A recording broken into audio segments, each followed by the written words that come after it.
إن الحمد لله الأكرم الذي خلق الإنسان وكرم وعلمه من البيان ما لم يعلم. فسبحان الذي لا يحصى امتنانه باللسان ولا بالقلم. نشهد أن لا إله إلا الله وحده لا شريك له، ونشهد أن سيدنا وحبيبنا ومولانا محمدا عبده ورسوله الذي أرسله بالحق بشيرا ونذيرا وداعيا إلى الله بإذنه وسراجا وقمرا منيرا.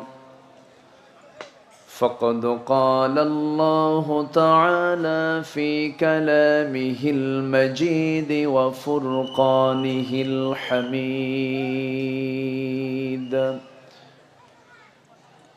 أعوذ بالله من الشيطان الرجيم. بسم الله الرحمن الرحيم. فخلف من بعدهم خلف أضاعوا الصلاة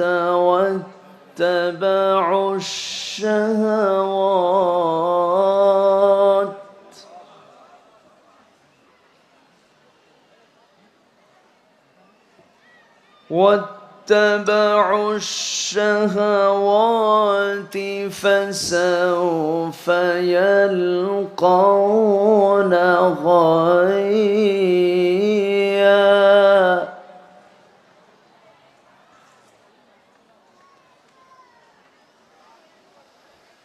إلا من تاب وآمن وعمل صالحا فأولئك يدخلون الجنة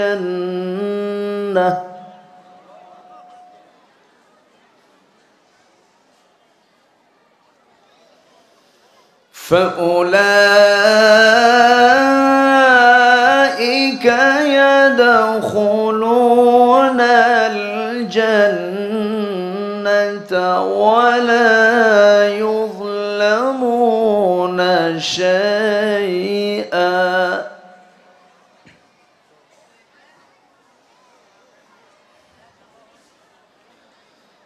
جنات عدن التي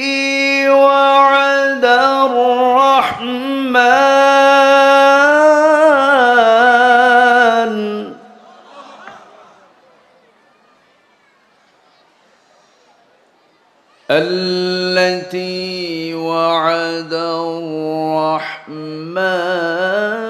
عباده بالغيب إنه كان وعده مأتيا.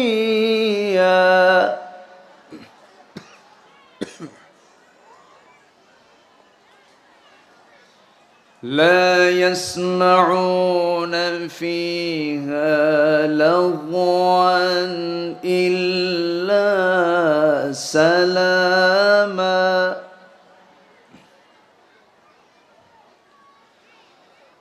ولهم رزقهم فيها بكرة وعشيا.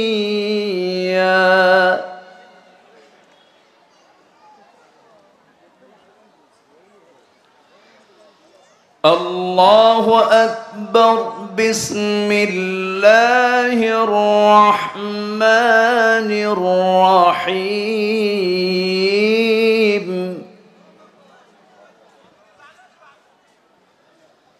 إن الله وملائكته يصلون على النبي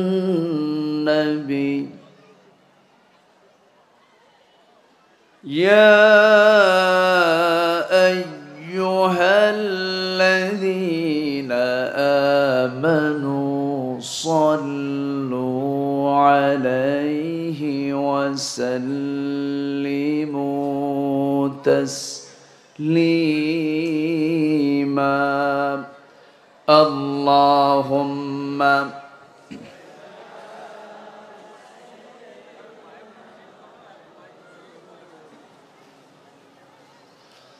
وعلى آله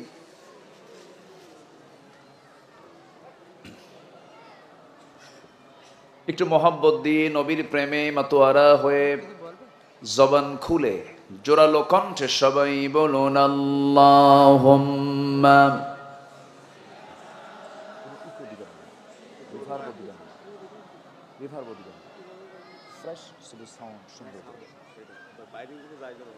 وعلى آل سيدنا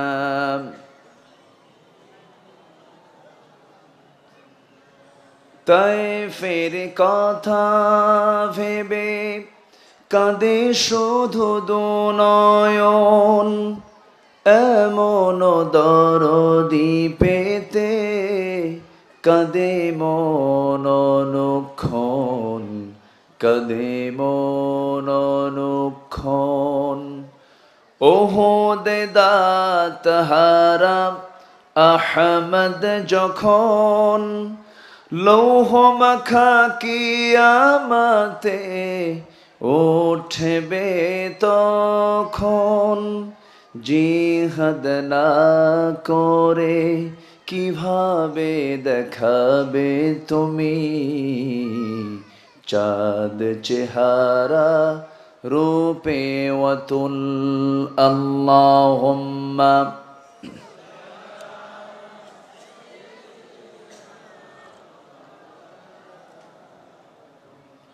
وعلى آل سيدنا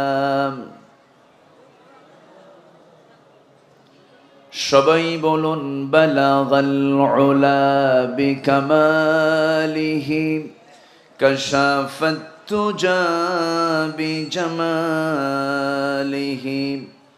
حسنت جميع خصاله سلوا سورة يوسف بداري حكمة لقمان إمام قارئ قرآن باري يهدي لسان مان ما بلغ العلا بكماله كشف التجى بجماله حسنت جميع خصاله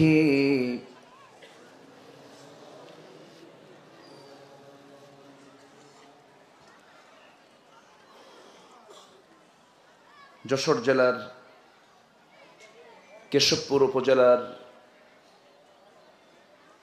দোরমটিয়া পশ্চিমপাড়া যুব সমাজ মাহফিল ইন্তেজামে কমিটি কর্তৃক আয়োজিত দিনের বেলা অনুষ্ঠিত আজকের এই তাফসীরুল কোরআন মাহফিল 2023 মহৎ আয়োজনের সম্মানিত সুযোগ্য সভাপতি মাস্টার ওয়াজেদ আলী, আজকের মাহফিলের সম্মানিত মেহমানবৃন্দ, বিশেষ করে কথা বলেছেন আমার পূর্বে আমার অত্যন্ত স্নেহধন্য আমার অনুজ বিশিষ্ট ইসলামী চিন্তাবিদ মিডিয়া ব্যক্তিত্ব জনাব প্রভাষক কবির বিন সামাদ হাফিজাহুল্লাহ, উপস্থিত হাজরাত উলামায়ে কেরাম, ফদলায়ে ইজম, সুশীল সমাজ, জাতির শ্রেষ্ঠ সন্তান শিক্ষক মণ্ডলী, জাতির বিবেক সাংবাদিক বৃন্দ, সামনে উপস্থিত দূরে কাছের বিভিন্ন স্থান থেকে ছুটে আসা কালেমার ঝান্ডাবাহী, তৌহিদের পতাকাবাহী, দ্বীন ইসলামের নরসারদুল বীর মুজাহিদ, প্রাণ প্রিয় সম্মানিত দ্বীনি ভাইরা, আড়ালে বসে আছেন শ্রদ্ধেয়া সম্মানিতা মা বোনেরা, আলোচনার সূচনায় আনুষ্ঠানিকতার মধ্য দিয়ে আমার পক্ষ থেকে আবারও দিল খোলা সালাম, আসসালামু আলাইকুম ওয়া রাহমাতুল্লাহি ওয়া বারাকাতুহু। সবাই কেমন আছেন? আমাকে প্রশ্ন করলেন, আল্লাহ তাআলা আমাকেও আপনার কাতারেই রেখেছেন, ভালো আছি আলহামদুলিল্লাহ। মনে হয় সবাইকে দেখে একটু ক্লান্ত মনে হচ্ছে।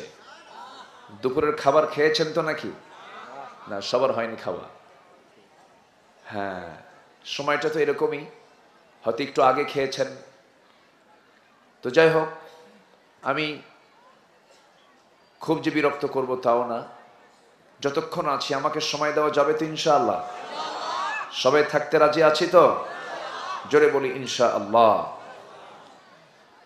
সম্মানিত হাজিরিন, আমি আলোচনার সূচনায় কোরআনে কারীমের এমন একটি সূরা থেকে তেলাওয়াত করেছি যে সূরাটি একজন মহিলার নামে। কোরআনে আল্লাহ তাআলা গোটা কোরআনে একাধিক পুরুষ নামে সূরা আছে, ব্যক্তির নাম আছে, কিন্তু গোটা কোরআনে শুধু একজন নারীর নাম আল্লাহ তাআলা উল্লেখ করেছেন।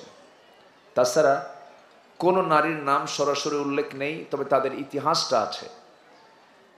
যেরকম ইমরাত ফিরাউন, ইমরাত নূহ, ইমরাত লূত, এরকম করে নারীদের প্রসঙ্গ এসেছে, ব্যক্তির নাম এসেছে, নারীর নাম এসেছে,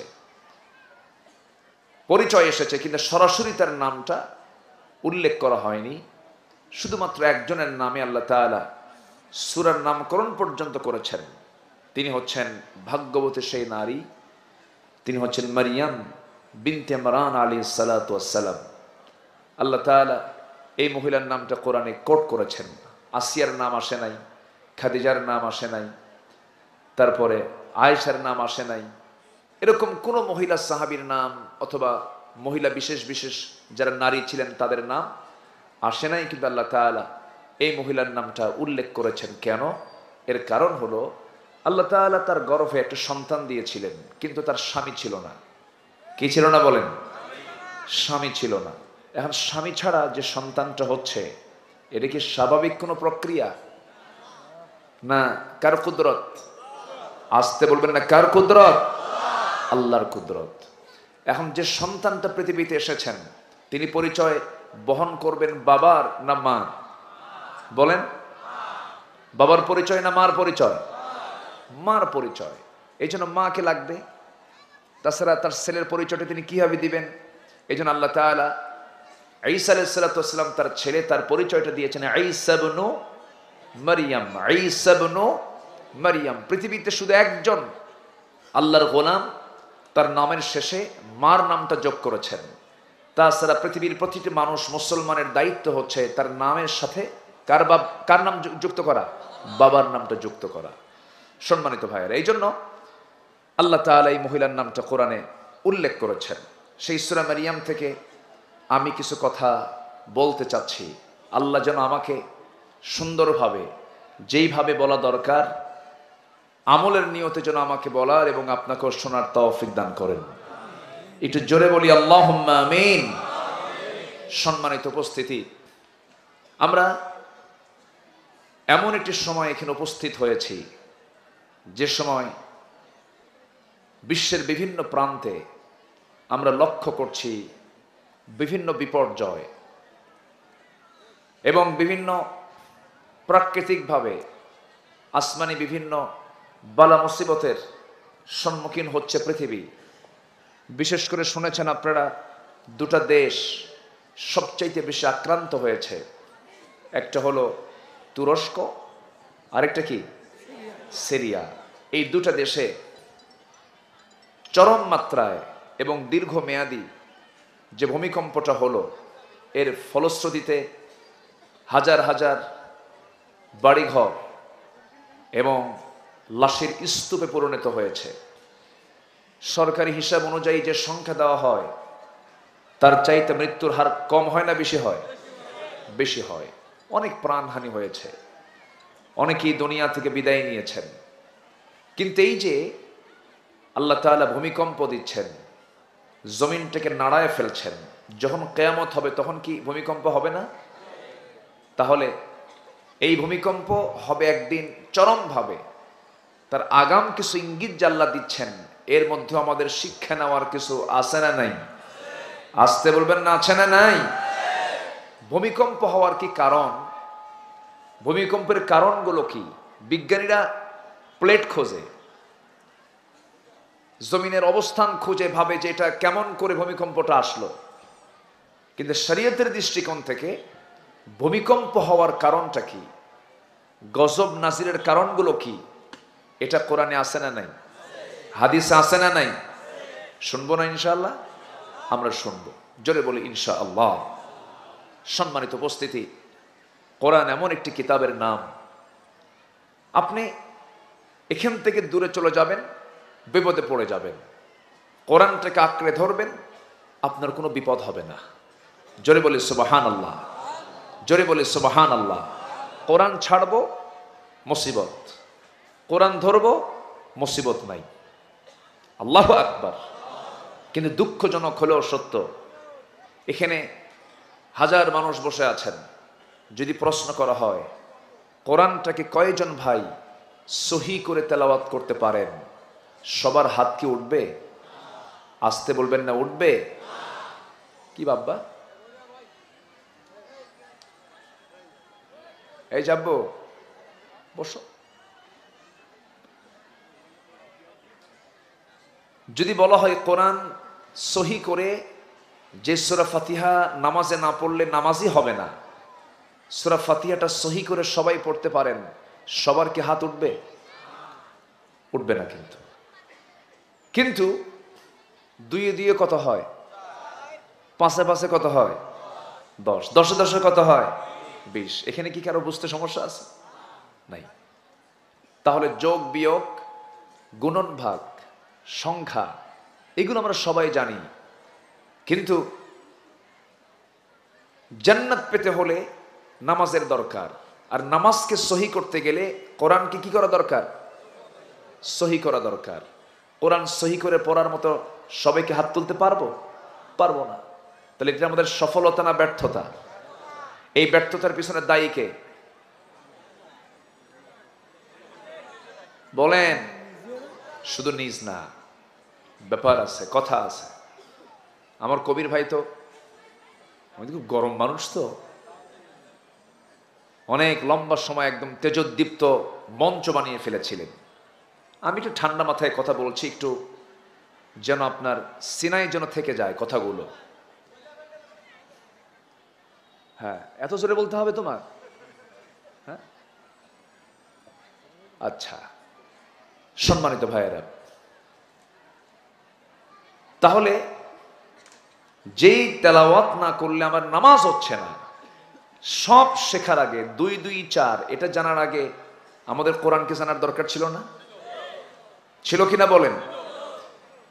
আজকে আমার দেশে এমনও শিক্ষিত মানুষ আছে, বিসিএস ক্যাডার, মাস্টার্স ডিগ্রি নিয়েছেন, এমফিল করেছেন, পিএইচডি করেছেন, কিন্তু আমি যদি তাকে প্রশ্ন করি আপনি কি কোরআনটা সহি করে পড়তে পারেন, সূরা ফাতিহা বলেন তো, চুপ থাকে। তাহলে সেই শিক্ষার কোনো মূল্য আছে? আসতে বলবেন না, আছে? গতকালকে আমার একটা মাহফিল ছিল দিনের বেলা। সেই মাহফিলটার আয়োজক হচ্ছেন একজন জজ, বিচার করতে বসেন উনি, বিচারক, ডিস্ট্রিক্ট জজ। তিনি আমাকে দাওয়াত দিয়েছিলেন। উনি আমাকে বলেন, হুজুর শেষ সময়ে এসে নিজে নিজেই পড়াশোনা করি। কি পড়েন? কি জীবনে তো কোরআন পড়তে পারি নাই। তো বললাম, জজ হয়েছেন কেমনে? তাহলে একটা মানুষ এত উচ্চপদস্থ কর্মকর্তা হচ্ছে, বিসিএস ক্যাডার হচ্ছে, কোরআন জানতেছে না, অবশ্যই মূল জায়গায় সমস্যা আছে না নাই? আসতে বলবেন না, আছে না নাই?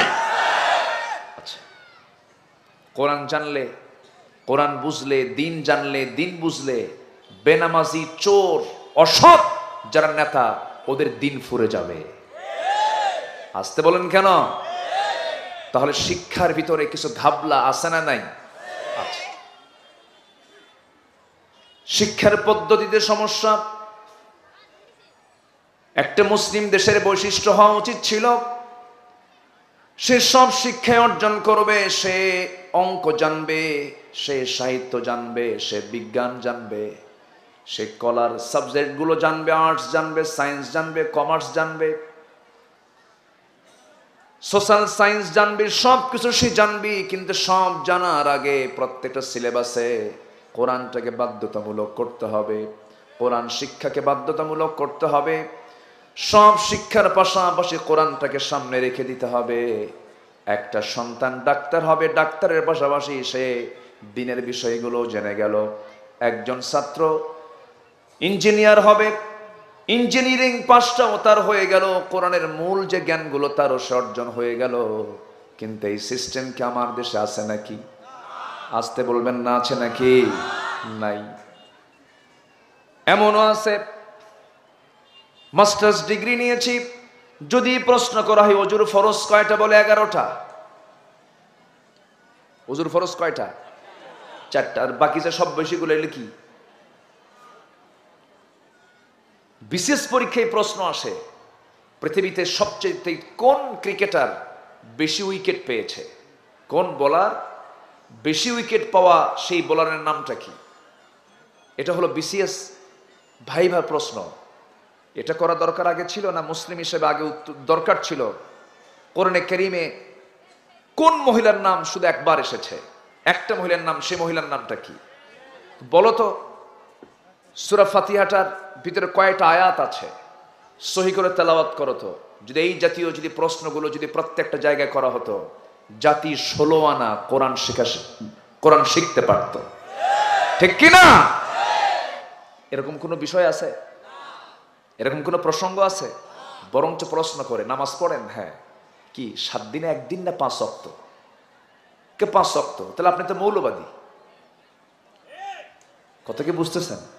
মানে যে প্রশ্ন করতেছে সে চায় 7 দিনে 1 দিন পড়ুক কোনো মতো, আর 5 ওয়াক্ত পড়লে সে হচ্ছে মৌলবাদী। এরকম চেতনায় কিছু নাস্তিক্য চেতনার লোক আছে না নাই? আছে। ওরা চায় এই জাতিকে ইসলাম থেকে দূরে রাখতে। গোটা দুনিয়া জুড়েই তাই। গোটা দুনিয়া জুড়ে ইহুদি খ্রিস্টানদের ষড়যন্ত্র হলো মুসলিম উম্মাকে দিন থেকে, ইসলাম থেকে কেমন করে দূরে রাখা যায়। আমি যদি প্রশ্ন করি, এই পৃথিবীতে সবচাইতে সৌভাগ্যবান জাতি কারা বলেন? মুসলমান। আবার যদি প্রশ্ন করি, এই দুনিয়াতে সবচাইতে মায়ের খাওয়া জাতিকে, এই মুহূর্তে মায়ের খাওয়া জাতিকে? মুসলমান। মুসলমান কেন মার খাচ্ছে? মুসলমানের এই নির্যাতনের মূল কারণটা কি? এই দিকে লক্ষ্য করে আল্লামা ইকবাল কত আগে জানিয়ে দিয়েছেন, ও জামানে মে মুআজ্জাজ থে হাম মুসলমান হোকর और तुम खारे हुए तारके कुরআন होकर। সেই যুগের মানুষেরা কোরআনে কারীমকে তাজিম করার কারণে, কোরআনে কারীমকে অনুসরণ করার কারণে গোটা পৃথিবীতে তারা সম্মানের উচ্চাসনের সমাসীন হয়েছিল। আজকে মুসলমান কোরআনটা ছেড়ে দেওয়ার কারণে গোটা পৃথিবীতে লাঞ্ছিত বঞ্চিত জাতিতে রূপ নিয়েছে। আল্লাহ রাব্বুল আলামিন কোরআনে কারীমের ভিতরে তাও বলে দিচ্ছেন এই বিষয়ে, আফাতুমিনুনা বিবা'দিল কিতাবি ওয়া তাকফুরুনা বিবা'দ। তোমরা কিতাবের কিছু অংশ মানবে, কিছু অংশ মানবে না, তা হবে না। তোমাকে কোরআনটাকে পরিপূর্ণরূপেই তোমাকে মানতে হবে। আংশিক মানবে, আংশিক মানবে না, ফলাফল কি হবে?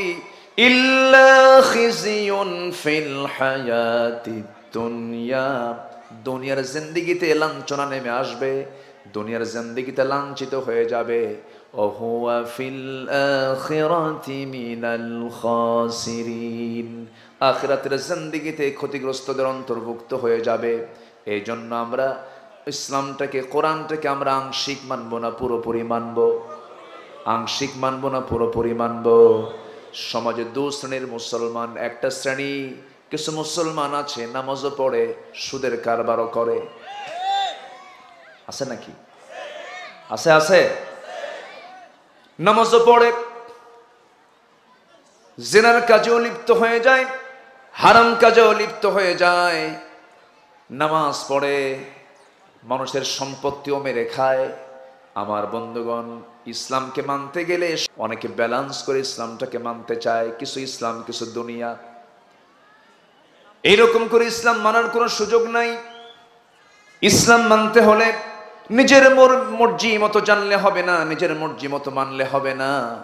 আল্লাহ রাব্বুল আলামিন আরেক জায়গায় সুন্দর করে বলছেন, ইয়া আইয়ুহাল্লাযীনা আমানু দুখুলু ফিস-সিলমি কাফা ওয়া লা তাত্তাবিউ খুতুওয়াতিশ শাইতান ইন্নাহু লাকুম আদুউম মুবিন।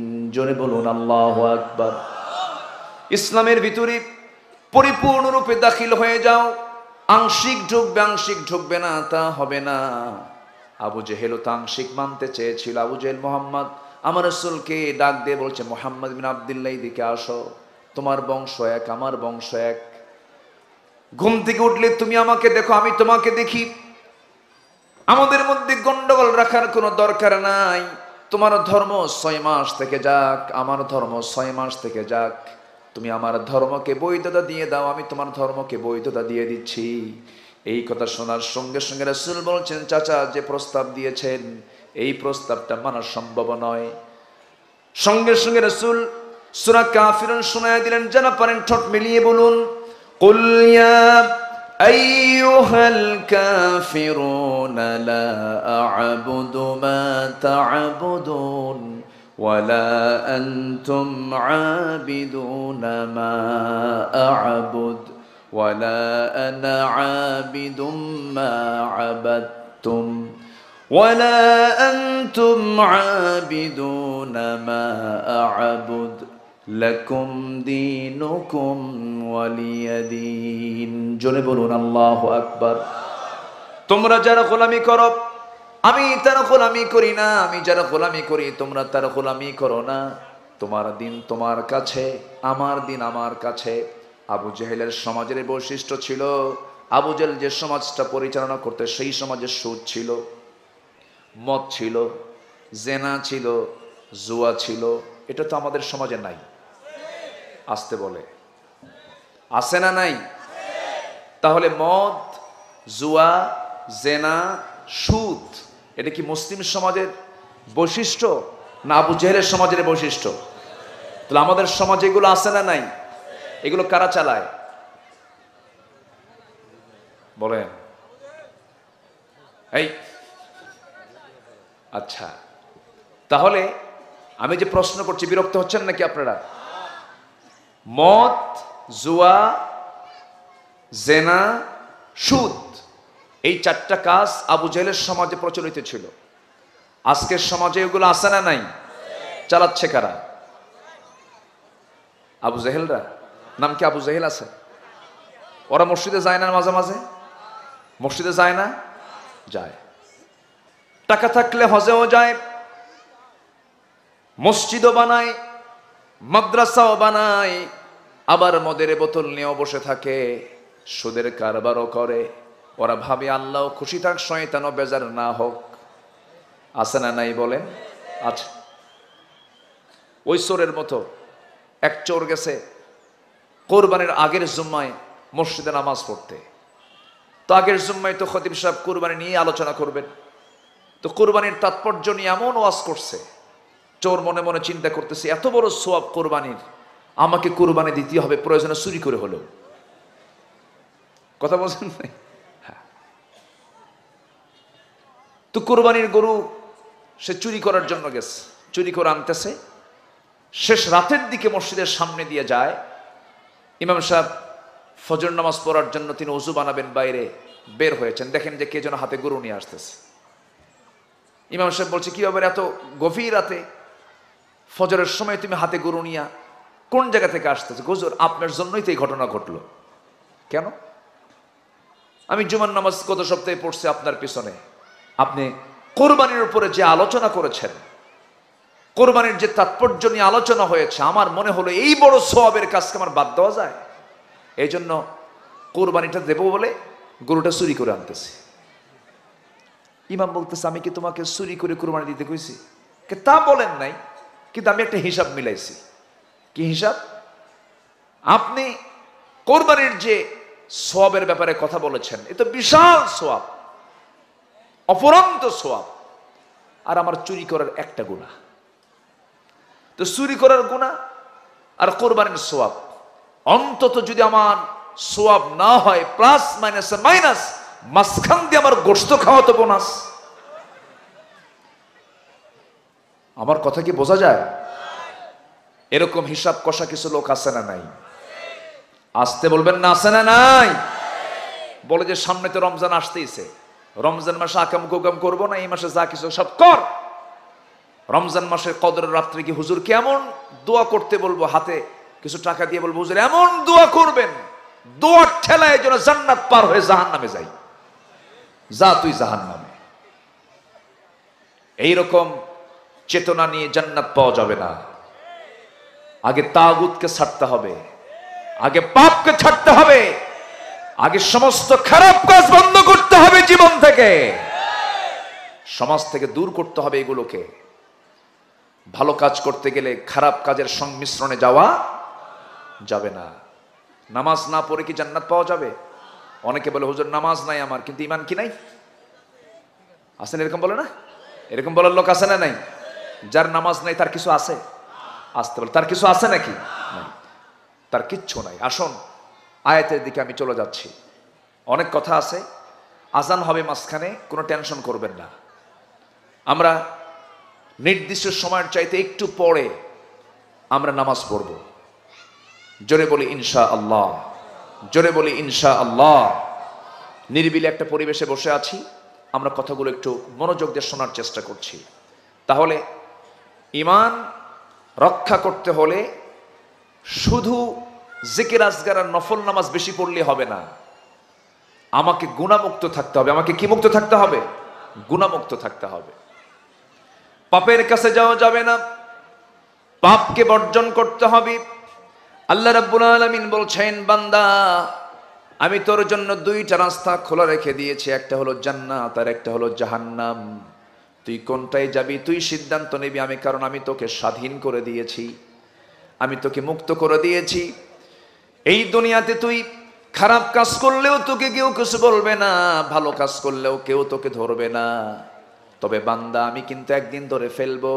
আল্লাহ রাব্বুল আলামিন বলছেন, আমার পরিচয় হলো, সবাই বলেন আলহামদুলিল্লাহি রাব্বিল আলামিন আর রহমানির রহিম মালিকি ইয়াউমিদ্দিন ইয়্যাকা না'বুদু ওয়া ইয়্যাকা নাস্তাঈন। জোরে বলুন আল্লাহু আকবার। আমার আল্লাহর পরিচয় হলো সবচেয়ে বড় পরিচয়। বিচার দিবসের মালিক তিনি হলেন চিফ জাস্টিস, প্রধান বিচারপতি। তার চাইতে বড় বিচারক আর কেউ, আসতে বলবেন না, আর কেউ।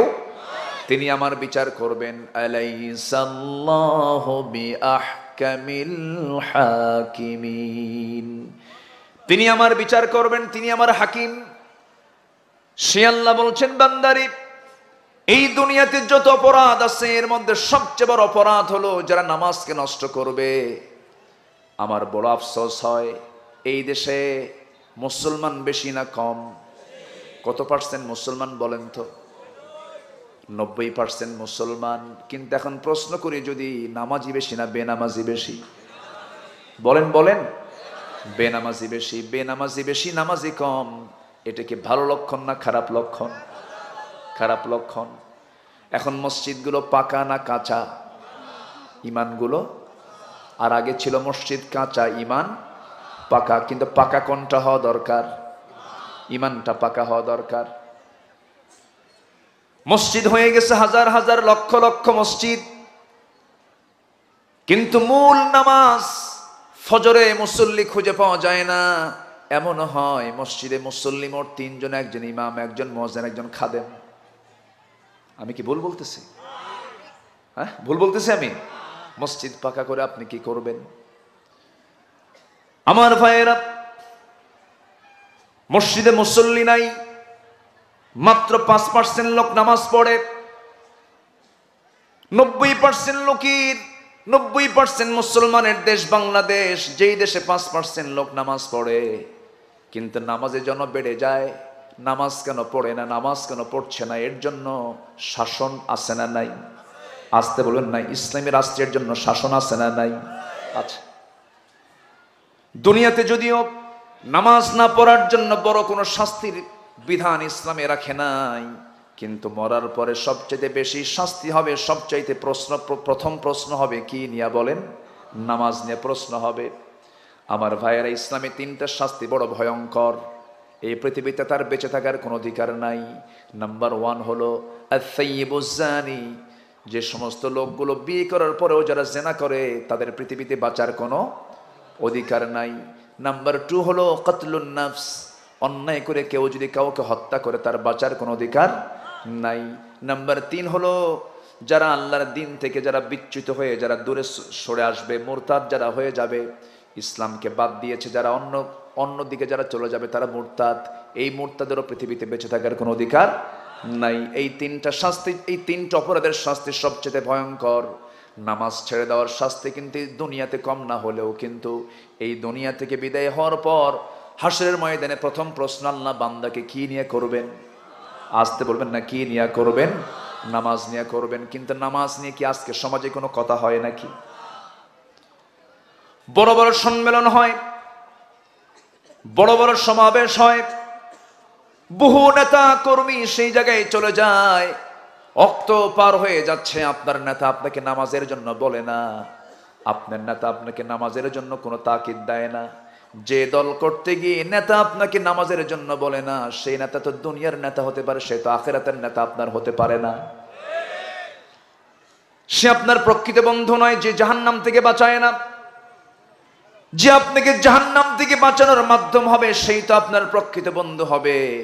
অতএব আমরা সিদ্ধান্ত নেব, আমরা আজকের থেকে নামাজটা ছেড়ে দেব না। এবং সাথে সাথে যে সমস্ত দলের নেতারা আমাদেরকে নামাজের কথা বলে না, ওই সমস্ত নেতাদের মুখে আমরা জুতা মারি। রাগ করলেন নাকি? রাগ করতেছেন?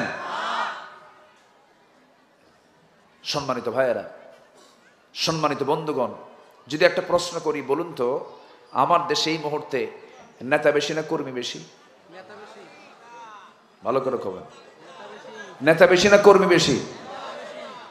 কর্মী তো শুনি না যে আমি অমুক দলের কর্মী, কেউ কয়? সব নেতা। এই জন্য সামনে কোনো নেতা তো সব মঞ্চেই থাকে, কর্মী সব বাইরে থাকে। এই জন্য সব নেতা মঞ্চে। মঞ্চ থাকে কেমনে? আমার কথা কি বুঝে আসতেছে? মসজিদে যান, মসজিদে গেলে পরে সেখানে মেম্বারে কয়জন, নেতা কয়জন? কোনো ঝামেলা আছে? কোনো গন্ডগোল আছে? ভাঙ্গাভাঙ্গি আছে?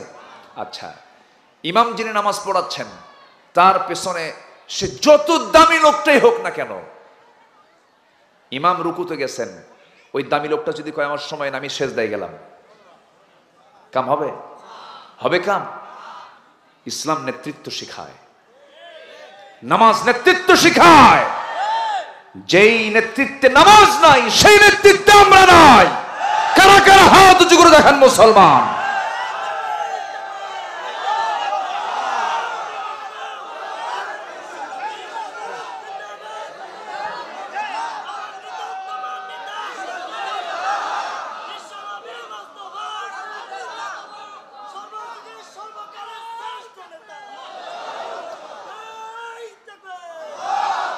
আল্লাহ তুমি কবুল করো, জোরে বলি আমিন, আরো জোরে আমিন।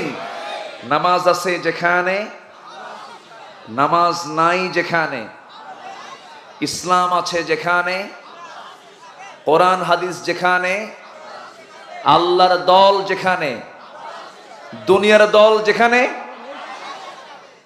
কষ্ট পেলেন? মনে হয় কষ্ট দিয়ে ফেলেছি। সম্মানিত ভাইরা, ভাইরে, আমি চেষ্টা করি দরদ নিয়ে কথা বলার। আমাদের বড় চেষ্টা হলো কোনো ক্রমেই জাহান্নামে যাওয়া যাবে না। আমাকে জাহান্নাম থেকে বাঁচতেই হবে, জাহান্নাম থেকে কি বাঁচতেই হবে। এখন এই বাঁচার জন্য আমার কি করা দরকার, এটাই হচ্ছে আমার জীবনের সবচাইতে বড় চ্যালেঞ্জ। আমার নবীজি নামাজ থেকে নেতৃত্ব তৈরি করেছেন। ছোট্ট একটি ইতিহাস মনে পড়লো আমার নবীজি ইন্তেকাল করবেন, যে কোনো মুহূর্তে রাসূল দুনিয়া থেকে বিদায় নিচ্ছেন। এমন সময় আম্মা জান আয়েশা বর্ণিত হাদিস, রাসূল আমার ঘরে তিনি ঢুকলেন, ঢুকে আমার ঘরে এসে বলছেন, আয়েশা প্রচন্ড মাথা ব্যথা হচ্ছে, তুমি একটু মাথায় আমার পানি ঢেলে দাও তো। পানি ঢেলে দেওয়া হচ্ছিল। নবীজির প্রচন্ড জ্বর, প্রচন্ড মাথা ব্যথা। এমত অবস্থায় আমার নবীর কানে বেলালের আজান কানে চলে আসলো। আজান শোনা মাত্রই বলছেন, আমার আয়েশা, আমার তো মসজিদে যাওয়া দরকার। সুবহানাল্লাহ বলবেন না?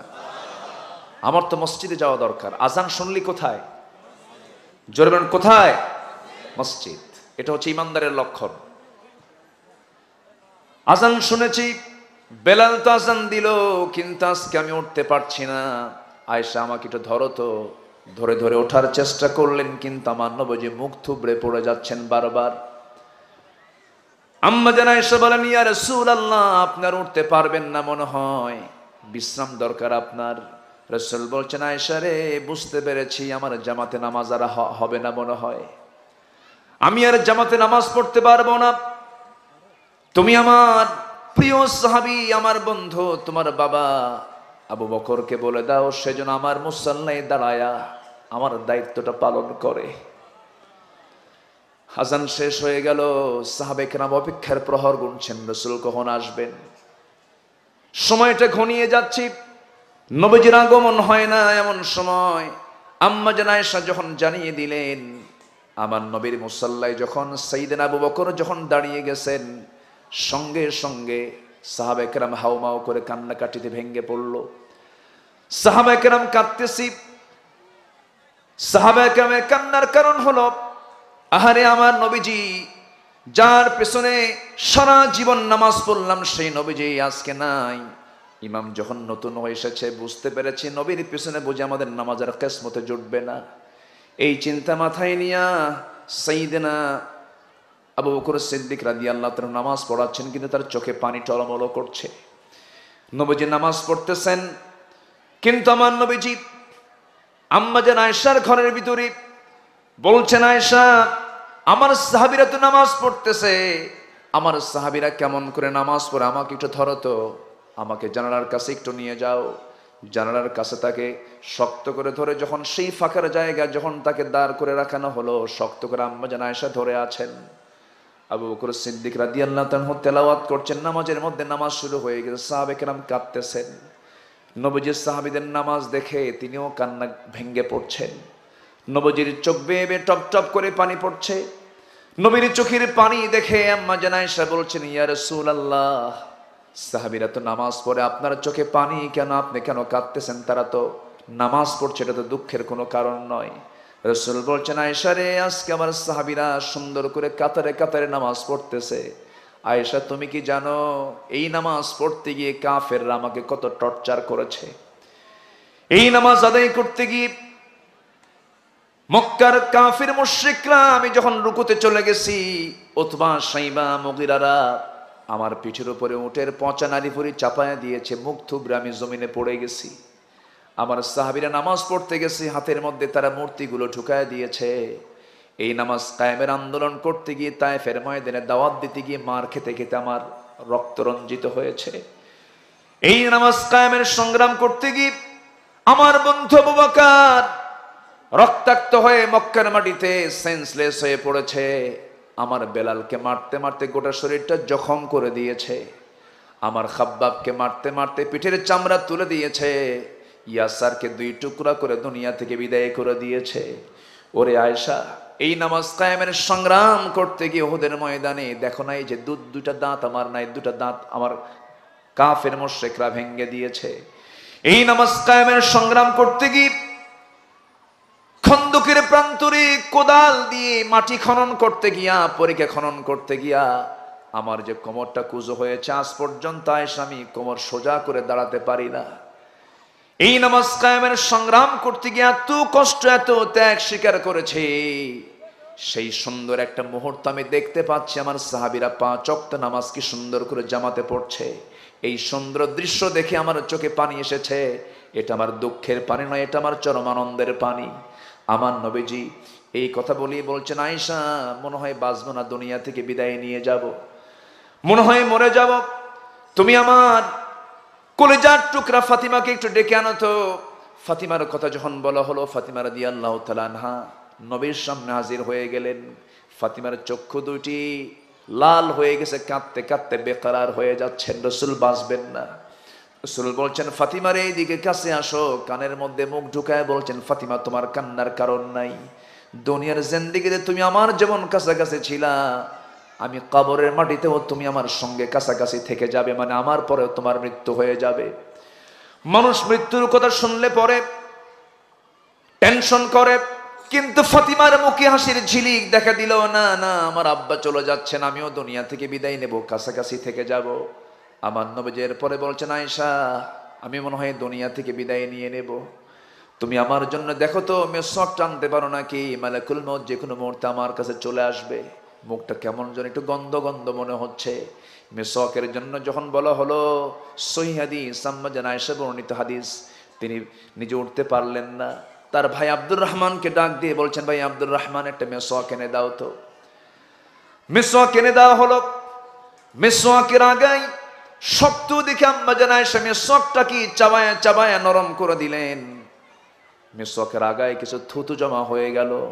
নবীর হাতে যখন দেওয়া হলো, আমার নবীজি মেসওয়াকটা হাতের মধ্যে নিয়া মেসওয়াক শুরু না করে মুস্কি একখান হাসি মেরে আমার নবীজি তার আম্মা জান আয়েশার সেই মুখের লাগানো থুতুটা মেসওয়াকের আগায় চুষে চুষে তিনি পান করছেন। মুস্কি মুস্কি হাসি দিয়ে বলছেন, আয়েশা আমার মনে হয় শেষ, আমি দুনিয়া থেকে বিদায় নিয়ে নেব। আম্মা জান আয়েশা নিজেকে ধন্য মনে করেছেন। তিনি বলেছেন, 9টা কারণ আমি শ্রেষ্ঠ, আমি অন্যান্য স্ত্রী চাইতে আল্লাহ তাআলা আমাকে মর্যাদা বেশি দিয়েছেন।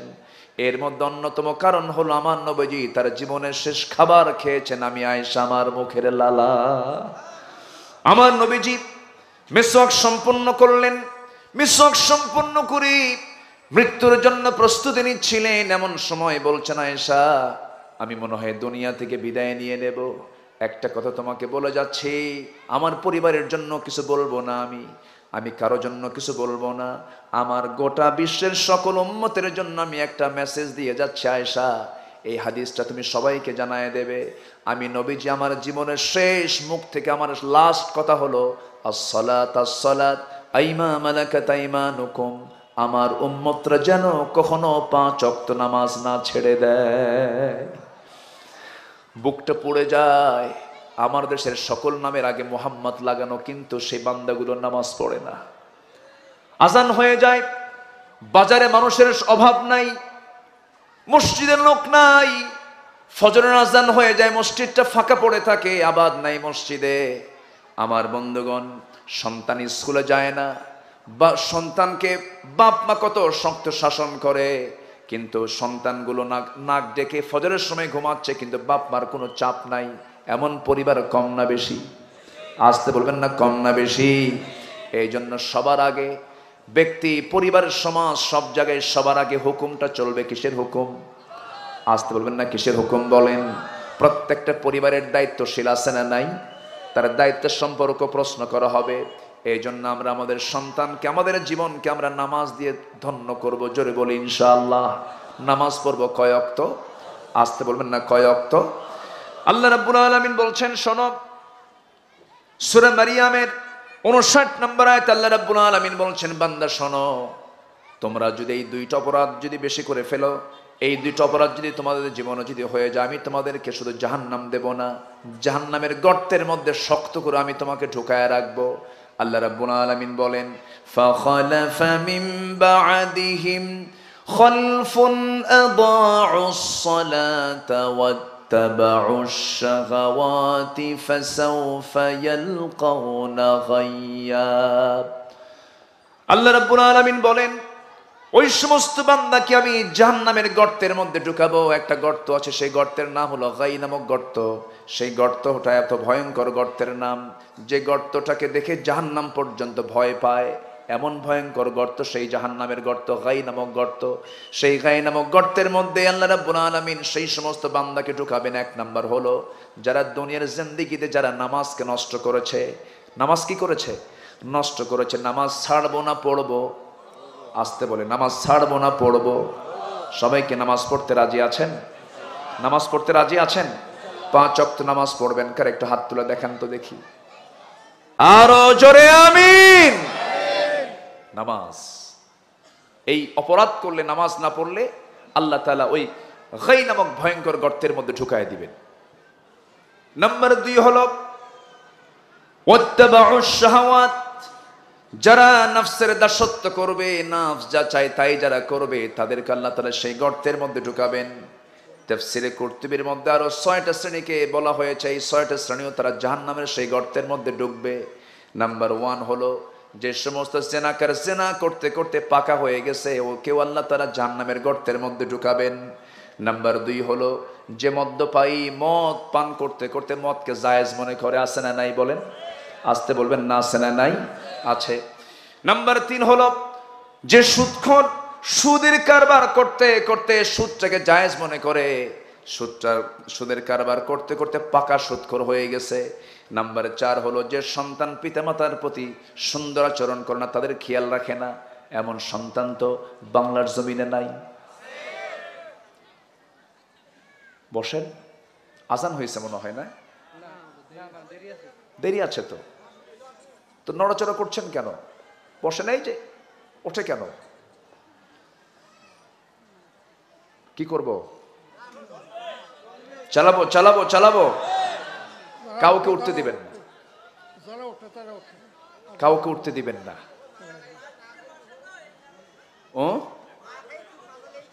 ও মাজা লেগে গিয়েছে, ও আচ্ছা, ঠিক আছে, বসেন না। কত সময় তো চলে যায়। একটা বিষয় বলি আপনাকে, সেটা হলো মাহফিলে বসে যদি আপনি মজা না পান, সেজদা দিয়ে যদি আপনি তৃপ্তি না পান, কোরআন তেলাওয়াত করে যদি আপনার ভিতরে যদি ভালো না লাগে, আল্লাহর নাম নিতে যদি আপনার কাছে বিরক্ত মনে হয়, তাহলে ভাবতে হবে বড় কোনো শয়তান আপনাকে, আপনার নফসকে আসর করছে, ঠিক কি না? এত হাজার হাজার মানুষ পাবেন কোথায়? শেষে একটা দোয়া হবে।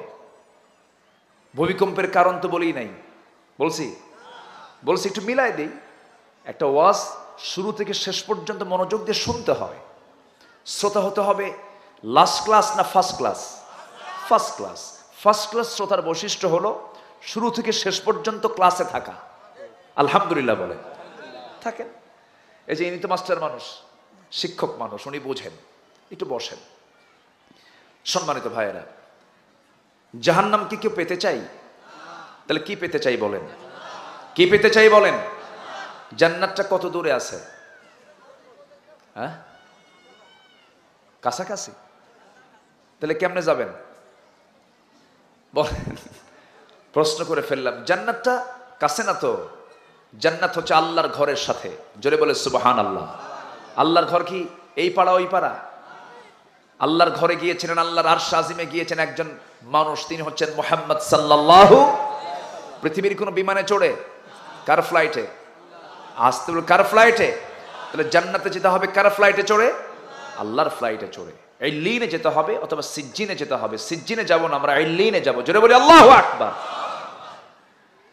সেই জান্নাত যারা চেয়েছেন তারা পেয়েছেন। চেয়েছিলেন আসিয়া আলাইহিস সালাতু ওয়াস সালাম, কিভাবে পেয়েছেন? এমনি এমনি পান নাই। তাদের ত্যাগ কি, তাদের সাধনা কি?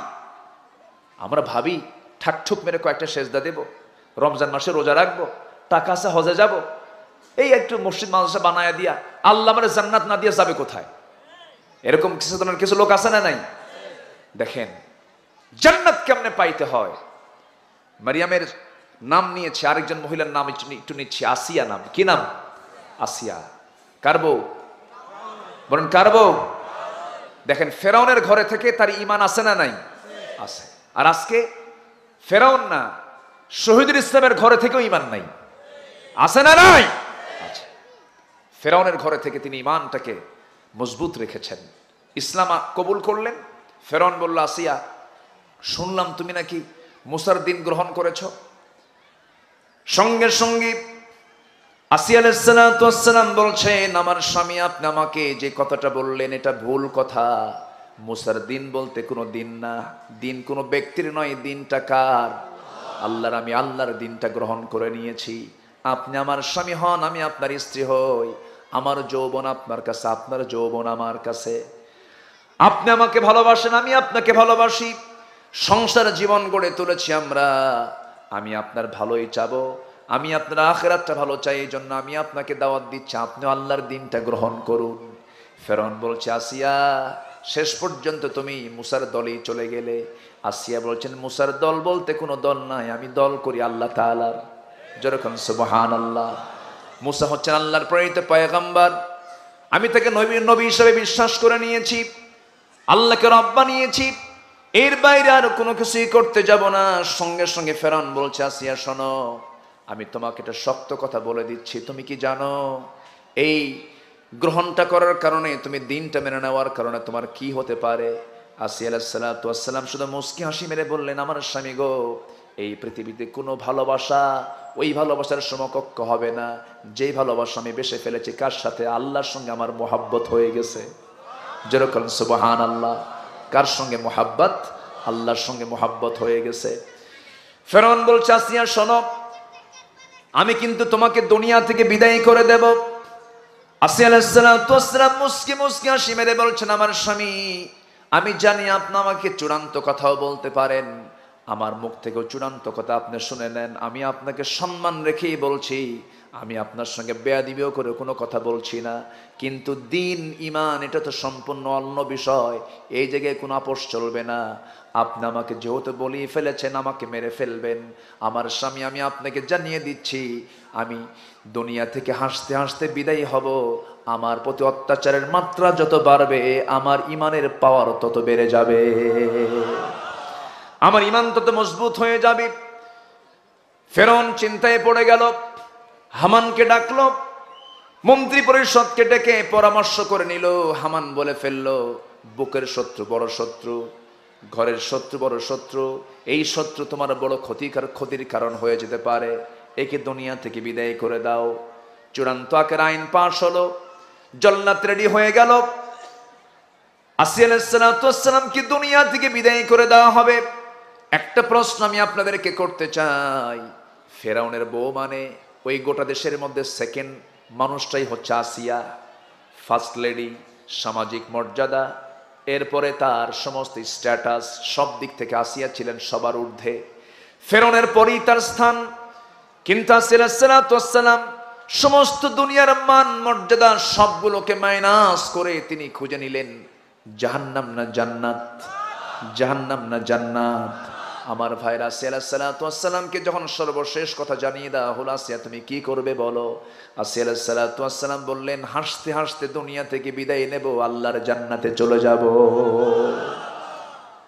জল্লাদ সামনে দাঁড়ায় গেল। জল্লাদ সামনে দাঁড়িয়ে গিয়ে সর্বশেষ বলতে, আসিয়া এখনো সময় আছে, তুমি কি করবে বলো? আসিয়া আলাইহিস সালাতু ওয়াস সালাম বলছেন, আমার নাকের মধ্যে আমি জান্নাতের ঘ্রাণ পাচ্ছি। হাত দুইটা উঁচু করলেন, আল্লাহর সঙ্গে তারা কি দিদার করেছেন, সুন্দর করে দুটো হাত তুললেন, একটা দোয়া করলেন। সেই দোয়াটা আল্লাহর খুব পছন্দ হয়েছে। সেই পছন্দের কারণে তাওরাত কিতাব ছিল তার কিতাব, কিন্তু আসিয়ার দোয়াটা স্থান পেয়েছে কোরআনে কারীমের মধ্যে। আমাদেরকে শেখানোর জন্য আমরা যেন ওইভাবে দোয়াটা করি, আমরা যেন এরকম ভাবে যেন জান্নাতটা কামনা করি। আসিয়া আলাইহিস সালাতু ওয়াস সালাম কি দোয়াটা করলেন? আসিয়া আলাইহিস সালাতু ওয়াস সালাম সেই দোয়াটা করলেন যে দোয়া কোরআনে আল্লাহ তাআলা উল্লেখ করেছেন, সেম হুবহু তার কথাটি কোরআনে তুলে ধরেছেন। তিনি দোয়া করছেন কি, রব্বি বিনিলি ইনদাকা বাইতান ফিল জান্নাতি ওয়া নাজ্জিনি মিন ফিরআউনা ওয়া আমালিহি। আল্লাহ তাআলা তুমি আমার জন্য বানিয়ে দাও, রব্বি বিনিলি আমার জন্য বানিয়ে দাও, ইনদাকা তোমার কাছে, বাইতান একটা ঘর, ফিল জান্নাত জান্নাতের মধ্যে, জান্নাতের মধ্যে একটা ঘর শুধু তুমি আমাকে বানিয়ে দিবা, কিন্তু সেই ঘরটা যেন হয় ইনদাকা তোমার কাছে, তোমার ঘরের দেওয়ালের সাথে। একটু আসতে বলেন সুবহানাল্লাহ। তাহলে জান্নাতটা কোথায়, কার ঘরের সাথে? কার ঘরের সাথে? আল্লাহর ঘরের সাথেই জান্নাত। সেই জান্নাতটা পেতে হলে মেহনত করতে হবে। ঠাকঠুক মেরে কয়েকটা সেজদা দিলাম পাবো না জান্নাত। সর্বনিম্ন যে জান্নাতটা হবে, একজন ব্যক্তিকে সর্বনিম্ন যে জান্নাত দেওয়া হবে, 10টা পৃথিবীর মতো একটা জান্নাত। ছোট হয়ে গেছে? ছোট হয়ে গেছে নাকি? জোরে বলেন না সুবহানাল্লাহ। কয়টা পৃথিবী? এই পৃথিবীতে দেশের সংখ্যা হলো 228টা। 228টা দেশ, 228টি দেশের সমন্বয়ে গোটা পৃথিবী।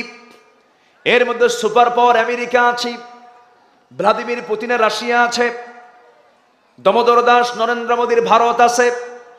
এইরকম করে গোটা দুনিয়া, 228টি দেশ নিয়ে একটা দুনিয়া, 50 কোটি 10 লক্ষ বর্গ মাইলের এই দুনিয়া। এইরকম একটা দুনিয়া নয়, 10টা দুনিয়ার সমান একটা জান্নাত একজন বান্দাকে দেওয়া হবে। তাহলে আল্লাহর জায়গা কি আছে? আসতে বলে আল্লাহর জায়গা আছে না নাই? একটু একটু মাথা খাটান। যে জায়গায় বসে আছে এই জায়গা থেকে সোজা দেখতে পাচ্ছি আকাশ, খোলা আকাশ আমরা বসে আছি। এই বিশাল আকাশ, এর মাঝে একটা সূর্য এখন ঢলে ঢলে পড়ছে, অস্তমিত হয়ে যাবে। কিন্তু আসলে কি সূর্য হেরে যায় না থেকেই যায়? আসতে কয়, সূর্য হেরে যায় না থেকে যায়?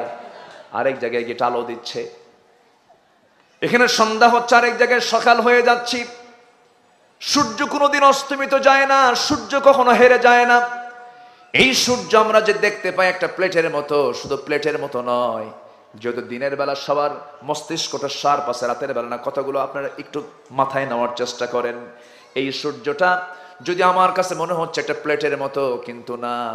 এই সূর্য এই পৃথিবী থেকে 50 কোটি 10 লক্ষ বর্গ মাইলের এই দুনিয়া, এই দুনিয়ার চাইতে এই সূর্যটা হলো 13 লক্ষ গুণ বড়। মানে 13 লক্ষ দুনিয়াকে এক পাল্লায় দিলে পরে একটা সূর্যের সমান হয়। যেরকম সুবহানাল্লাহ। এই হলো সূর্য বড়। আবার রাতের বেলা চাঁদ দেখি আমরা, ওই চাঁদের পিছনে কিছু তারকা দেখতে পাই। সেই তারকাগুলো সূর্যের চাইতে ছোট না বড়? যদি জোনাকির মতো দেখা যায়, কিন্তু জোনাকির মতো নয়, অনেক বড়। ব্যাটেল জুইস নামে একটা তারকা আছে, ব্যাটেল জুইস। বিজ্ঞানীরা বলতেছে ব্যাটেল জুইস তারকাটা ওই সূর্যের চাইতে 33 কোটি গুণ বড়। কত কোটি? কত কোটি বলেন? 33 কোটি গুণ বড়। এইরকম করে মহাশূন্যে অসংখ্য তারকা রেখে দিয়েছেন। এক একটা গ্যালাক্সির ভিতরে আল্লাহ রাব্বুল আলামিন 50 বিলিয়ন তারকা রেখে দিয়েছেন। 50 বিলিয়ন মানে 1 বিলিয়ন সমান 100 কোটি। 50 বিলিয়ন তারকা একটা গ্যালাক্সির মধ্যে আছে। কোটি কোটি গ্যালাক্সি মহাশূন্যে আছে। যেরকম সুবহানাল্লাহ। সুপারনোভা ড্রাপ, এরপরে হলো প্রক্সিমা সেন্ট্রাই। এই সমস্ত তারকাগুলো মহাশূন্যে সব ঝুলায় রেখেছেন। মানুষ তো চাঁদের দেশে গেছে, মানুষ তো মঙ্গল গ্রহে গেছে, মঙ্গল গ্রহে চলে গেছে নভোযান নিয়ে, মঙ্গল গ্রহ ঘুরে এসেছে। মঙ্গল গ্রহে নাকি কেউ কিছু জায়গাও কিনছে। কি কথা কি বুঝতেছেন? দুনিয়ার ভাল লাগে না, মঙ্গল গ্রহে যাইবে, চলে গেছে মঙ্গল গ্রহে। চাঁদের দেশে গেছে মানুষ, সেই চাঁদ দেখে ঘুরে এসেছে। কিন্তু যদি কোনো বান্দা এরকম চিন্তা করে যে চাঁদ দেখলাম, মঙ্গল গ্রহ দেখলাম, তারকার দেশ দেখতে যাব, তারকা ঘুরে আসবো একটু, এই পৃথিবীর সবচেয়ে নিকটবর্তী তারকার দেশ হলো প্রক্সিমা সেন্ট্রাই। প্রক্সিমা সেন্ট্রাই তারকাটা সবচেয়ে পৃথিবীর কাছাকাছি তারকা। এই তারকার দেশে যদি কেউ যেতে চায়, এই তারকার দেশে যেতে যদি কেউ চায়, বর্তমান দুনিয়ার সবচেয়ে দ্রুতগামী নভোযান হলো অ্যাপোলো 11। অ্যাপোলো 11-এর গতি হলো পার আওয়ার 1 ঘন্টায় 39,000 কিলোমিটার। 1 ঘন্টায় কত? 39,000 কিলোমিটার। 39,000 কিলোমিটার বেগে কোনো ব্যক্তি যদি ওই নভোযানে চড়ে, অ্যাপোলো 11-এ চড়ে যদি সেই তারকার দেশ প্রক্সিমা সেন্টারের সবচেয়ে কাছের তারকার দেশে যদি যেতে চায়, তার সময় লেগে যাবে 1,15,000 বছর মাত্র। যাবেন কারা কারা? হাত তোলেন, বলেন। সুযোগ আছে? আর এই আকাশের নিচে ছোট্ট একটা মানুষ, অহংকার কি দেখেন, হ্যাঁ? অহংকারটা কি? চেয়ার পাইলে পরে সুপারগুলো আটা দিয়া বসে, ছাড়াছাড়ি নাই, আছে না নাই? অহংকার করো না। অহংকার আসবে যার, পতন হবে তার। জুলুম করবে যে, ধ্বংস হবে সে। শুধু সময়ের অপেক্ষা। আল্লাহ আছে না নাই? ধরে ধরে ধরে না, ধরলে আল্লাহ। 1600 বছর ফেরাউন ছিল, জ্বরও হয় নাই, নাক দিয়ে পানিও পড়ে নাই, সর্দিও লাগে নাই, ধরছেন আল্লাহ। কয়দিন? আসতে বলবেন না, কয়দিন? ফেরাউনের মৃত্যুর 1 মিনিট আগেও জানতো না ফেরাউন আমার এইরকম পতন হবে। অতএব এই বিশাল আকাশের নিচে ক্ষুদ্র একটা মখলুক তুমি, অহংকার করো না, অহংকার করো না, জুলুম করো না, নির্যাতন করো না। সম্মান দেওয়ার মালিককে, আবার বেইজ্জত করার মালিককে, সে আল্লাহ আছে না নাই? আসতে বলবেন না, আছে না নাই? তুরস্কের দিকে তাকান, কি চিত্র! 17 ঘন্টা বোন তার ছোট্ট ভাইকে, মানে যেন বিল্ডিং চাপা, বিল্ডিং এর কলাম চাপা লেগে যেন না মারা যায়, সে কষ্ট করে ছোট্ট ভাইকে সে আগলে রেখেছে যেন সে মারা না যায়। 17 ঘন্টা। এই যে একটা দুর্যোগ, এই যে একটা ভূমিকম্প পৃথিবীবাসীকে নাড়া দিয়ে যাচ্ছে, পৃথিবী যদি একটা পরিবার ভাবি আমরা, এর মধ্যে কি আমরাও নাই? আসতে বলেন কেন? আমরা আছি না নাই? আছি। 2021-এর শেষের দিকে মনে আছে কিনা আপনাদের? ফজর নামাজ পড়তে গিয়েই খালি মসজিদ নড়ে, মনে আছে আপনাদের? আছে? আচ্ছা, যে নড়াটা নড়ছে ছিল কয়েক সেকেন্ড, কয়েক মিনিট হলে বলেন ঢাকা আছে? ঢাকা ফাঁকা, ঢাকা কি হতো? ফাঁকা হয়ে যেত। অতএব এই জমিনকে সকল প্রকার গজব থেকে নিরাপদে রাখার জন্য আমি মনে করি প্রত্যেক নেতৃবৃন্দকে এই কাজে এগিয়ে আসতে হবে। সমাজে কোনো প্রকার অন্যায়, অনৈতিক, বেহায়াপনা এবং অশ্লীল কোনো কাজ আমরা হতে দেব না, ঠিক কিনা? সমাজে জমিনে তখনই ভূমিকম্প হয়, সাইক্লোন হয়, সিডর হয়, আইলা হয়, তখন যখন জমিনে 1 নম্বর জেনার পরিমাণ বেড়ে যায়। আজকের সমাজে বিয়ে বেশি না জেনা বেশি? 4টা কারণে হয়। কয়টা কারণে বলেন? 4টা কারণ। নাম্বার 1, জেনা বেড়ে গেলে। কি বেড়ে গেলে? জেনা বেড়ে গেলে। আজকের সমাজে বিয়ে বেশি না জেনা বেশি? বলেন। বৈধ সম্পর্ক না অবৈধ সম্পর্ক? এই যে ফুল, যশোরের গদখালির একটা গোলাপ ঢাকায় বিক্রি হবে 1000 টাকা দিয়া, এই ফুলটা কে কাকে দেবে?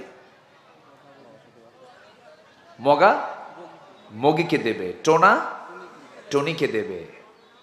বলেন, এই কাজগুলো কি চলছে আড়ালে না প্রকাশ্যে? বলেন, আড়ালে না প্রকাশ্যে চলছে? প্রকাশ্যে চলছে।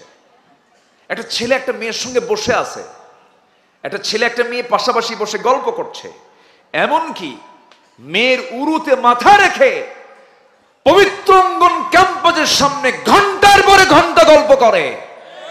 প্রশাসন দাঁড়িয়ে থেকে মুস্কি মুস্কি হাসে আর বলে, ভালো করে করো। আমি কি ভুল বলছি? আমি কি ভুল বলছি? ছেলে মেয়ে উভয়ের সম্মতিতে যদি তারা পরস্পর শারীরিকভাবে মিলিত হয়, এটা নাকি কোনো অপরাধ না। এই জাতীয় কথা তারাই বলতে পারে যারা কোরআন এবং হাদিসের বিধানকে মানে না। ঠিক কিনা? আমার মেয়েকে রক্ষার দায়িত্ব আমাদের আছে না নাই? আমার বইয়ের সতীত্ব রক্ষার দায়িত্ব আমাদের আছে না নাই? 14ই ফেব্রুয়ারি কোনো ভালোবাসা দিবস নয়, এটা বিশ্ব লুচ্চা দিবস, বেহায়া দিবস, নোংরা দিবস। মুসলমানদের ভালোবাসা নির্দিষ্ট দিনক্ষণ নয়, মুসলমানদের ভালোবাসা 24 ঘন্টার প্রত্যেকটা সেকেন্ডই ভালোবাসা। আমরা ভালোবাসা নিয়ে জন্ম নিয়েছি। কি নিয়ে জন্ম নিয়েছি? ভালোবাসা নিয়ে। কষ্ট পাচ্ছেন? সম্মানিত ভাইয়েরা, নাম্বার 2 হলো ভূমিকম্প হওয়ার কারণ কি? গজব নাজিরের 2 নম্বর কারণ হলো যখন সমাজে মদ অ্যাভেলেবেল হয়ে যাবে। এই খুলনার ভিতরেই একটা কোম্পানি দর্শনার দিকে মদের ফ্যাক্টরি আছে। এবছর মাশাআল্লাহ 700 কোটি টাকা লাভ হয়েছে মদ বেচে। খুব ভালো লক্ষণ না? আচ্ছা, রাগ করতেছেন আপনারা? তাহলে মদ্যপান করা কি? মদের ব্যবসা করা কি? মদের কারবার করা কি? মদের লাইসেন্স নেওয়া কি? তাহলে আমার দেশে এগুলো আছে না নাই? আচ্ছা, আমরা কি এগুলো করতে যাব? এগুলো করতে যায় যারা, তাদেরকে বাধা দেওয়ার দরকার আছে না নাই? আচ্ছা, কে মুসলমান কে মুনাফিক এটা চেনার জন্য সহজ সূত্র জানিয়ে নেন। কে মুসলমান কে মুনাফিক সহজ সূত্র হলো, আপনি আজকে মদের বিরুদ্ধে কথা বলেন, সুদের বিরুদ্ধে কথা বলেন, জেনার বিরুদ্ধে কথা বলেন, জুয়ার বিরুদ্ধে কথা বলেন, বহুত দাড়িওয়ালা টুপিওয়ালা বুজুর্গ দেখতে বুজুর্গই দেখা যায়, এই সমস্ত লোকগুলো আপনার সামনে লাঠি নিয়ে দাঁড়ায়া যাবে। ঠিক কিনা? দাঁড়ায়া যাবে। নাম্বার 3 হলো, 1 নম্বর হলো যখন সমাজে যখন জেনা বেড়ে যাবে। নাম্বার 2 হলো মদের কারবার যখন বেড়ে যাবে, মদ্য সেবন যখন বেড়ে যাবে। নাম্বার 3 যখন সমাজে সুদের কারবারটা বেড়ে যাবে। সুদ আছে না নাই? আসতে বলবেন না, সুদ আছে না নাই? আছে। নাম্বার 4 হলো সমাজে যখন জুয়ার কারবারটা বেড়ে যাবে। আল্লাহ তাআলা আজ থেকে কত আগেই জানিয়ে দিয়েছেন, ইন্নামাল খামরু ওয়াল মাইসিরু ওয়াল আনসাবু ওয়াল আজলামু রিজসুম মিন আমালিশ শাইতান ফাজতানিবুহু। মদ জুয়া সব আল্লাহর কাম না শয়তানের কাম? মিন আমালিশ শাইতান, আল্লাহর নির্দেশ নাকি এটা? শয়তানের নির্দেশ। এই সমস্ত কাজে আমরা যাব না। জোরে বলি ইনশাআল্লাহ, আরো জোরে বলি ইনশাআল্লাহ। আসিয়ার কথা বলছিলাম, আমরা মনে আছে কিনা জানি না। আসিয়া আলাইহিস সালাতু ওয়াস সালাম শেষ পর্যন্ত দুনিয়া থেকে বিদায় নিয়ে এটাই বুঝায়া দিলেন, ও দুনিয়ার মানুষ, ইমানের পথে টিকে থাকতে গেলে, আল্লাহর জান্নাত কামাই করতে গেলে হাসি মুখে এমন করে দুনিয়া থেকে বিদায় নিতে হয়। আমরা সব বিসর্জন দেব, কিন্তু ইমানটাকে আমরা কখনো ছেড়ে দিতে পারবো না। নামাজ পড়বেন তো সবাই? সবাই নামাজ পড়তে রাজি আছেন তো? গাই নামক গর্তের মধ্যে 6 শ্রেণী যাবি, 4টা বলেছি। নাম্বার 5 হলো যে ব্যক্তি মিথ্যা সাক্ষী দিবে, আল্লাহ রাব্বুল আলামিন তাকে গাই নামক গর্তের মধ্যে জাহান্নামের মধ্যে ঢুকায় দিবেন। নাম্বার 6 হলো যে নারী অপর সন্তানকে নিজের স্বামীর সন্তান বলে চালায়া দেয়, অর্থাৎ অবৈধ জেনার ফলে যে সন্তানগুলো আসে, এই সমস্ত মহিলাদেরকে আল্লাহ রাব্বুল আলামিন সেই জাহান্নামের গাই নামক গর্তের মধ্যে ঢুকাবেন। এই সমস্ত অপরাধ থেকে আল্লাহ আমাদের সবাইকে হেফাজত করুন। জোরে বলি আমিন, আরো জোরে আমিন। আমি আর সময়টাকে বাড়াবো না, কারণ আসরের দিকটা আছে, আমরা শেষ করব। কিন্তু আমার দিকে একটু তাকান, মেহেরবানি করে একটু বসুন, একসঙ্গে দোয়া করে যাই। দোয়া করার দরকার আছে না? না আছে কিনা বলেন? একটু বসেন, আমরা একসঙ্গে দোয়া করব। তার আগ দিয়ে যুব সমাজ তার একটা আয়োজন করেছে। এই আয়োজনে আপনারা মনে হয় বেজার হয়েছেন নাকি? খুশি হয়েছেন তো? আচ্ছা, এই মাহফিলের উপরে আপনারা রাজি আছেন কারা কারা? সন্তুষ্ট আছেন কারা? একটু হাত উঁচু করে দেখান তো দেখি। সবাই খুশি তো নাকি? এই হাতটা কে দিয়েছেন? আসতে বলেন, কে দিয়েছেন? এই হাত দিয়ে খারাপ কাজ হয়, ভালো কাজ হয়। মোনাজাতের আগ দিয়ে আমরা এই হাতটা দিয়ে একটু যুব সমাজকে সহযোগিতা করার জন্য আখিরাতের স্থায়ী অ্যাকাউন্টে আমরা কিছু দেব। জোরে বলি ইনশাআল্লাহ। হাতটা নামান। আমি চাই নাই লক্ষ টাকা, চাই নাই হাজার হাজার টাকা। আপনার কষ্টার্জিত পকেটের ভিতরে হয়তো কিছু টাকা আছে, সেখান থেকে একটু দেখে শুনে 1-2টা নোট, যে যা পারেন একটু ভলেন্টিয়াররা যাবে, সবাই আমরা দিল থেকে মন থেকে দেওয়ার চেষ্টা করব, জোরে বলি ইনশাআল্লাহ। চাদর যাচ্ছে, ব্যাগ যাচ্ছে, সবাই দেব। জিকির করি সুবহানাল্লাহ আলহামদুলিল্লাহ। এখানে যদি কেউ দিস চাই তাহলে এখানে একটু আব্দুল সামাদ পিতা মারা গেছে 500 টাকা, মা অসুস্থ। আব্দুল সামাদ, হ্যাঁ, আব্দুল সামাদ তার মা অসুস্থ, দোয়া চেয়েছেন, আল্লাহ তুমি তার মাকে সুস্থ করে দাও। পিতা মারা গেছে, জি, আসুন আমরা, দাদির জন্য দোয়া। হ্যাঁ, দাদির জন্য দোয়া চেয়ে দিয়েছেন। আমি জানি সবারই কর্মব্যস্ততা আছে, আসরে অনেকের বাজার থাকে, বাইরে কাজ থাকে, সবাই এসেছেন। আমি জোরাজোরি করব না, তবে আমার মনে হয় একটু দোয়াটা করে গেলে ভালো হতো। একটু বসুন না, আমরা একসঙ্গে দোয়ায় শামিল হয়ে এরপর আমরা এখান থেকে বিদায় নেব। জিকির করি সুবহানাল্লাহ আলহামদুলিল্লাহ। এক ব্যাগ সিমেন্ট বাকি। জি, আর এই দিক ঠিক আছে, মেহেরবানি করে বসুন।